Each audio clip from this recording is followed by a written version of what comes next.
I would like to tell you a few personal stories about what I like to call the danger of the single story. I thought about this when I left Nigeria to go to university in the United States. I was 19. My American roommate was shocked by me. She asked where I had learned to speak English so well and was confused when I said that Nigeria happened to have English as its official language. She asked if she could listen to what she called my tribal music and was consequently very disappointed when I produced my tape of Mariah Carey. So after I had spent some years in the US as an African, I began to understand my roommate's response to me.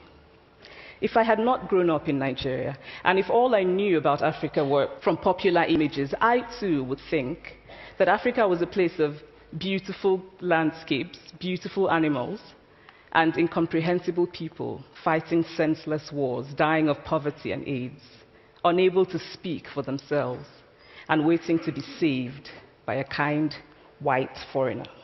So that is how to create a single story. Show a people as one thing, as only one thing, over and over again, and that is what they become.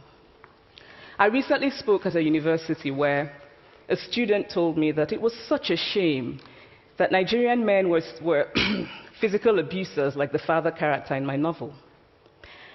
I told him that I had just read a novel called American Psycho, and that it was such a shame that young Americans were serial murderers. It would never have occurred to me to think that just because I had read a novel in which a character was a serial killer, that he was somehow representative of all Americans. And now this is not because I'm a better person than that student, but because of America's cultural and economic power. I had many stories of America. I had read Thailand, Updike, and Steinbeck, and Gateskill. I did not have a single story of America. I've always felt that it is impossible to engage properly with a place or a person without engaging with all of the stories of that place and that person. The consequence of the single story is this: it robs people of dignity. It makes our recognition of our equal humanity difficult. It emphasizes how we are different rather than how we are similar. Stories matter. Many stories matter.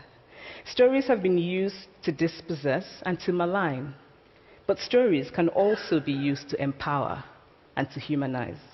Stories can break the dignity of a people, but stories can also repair that broken dignity.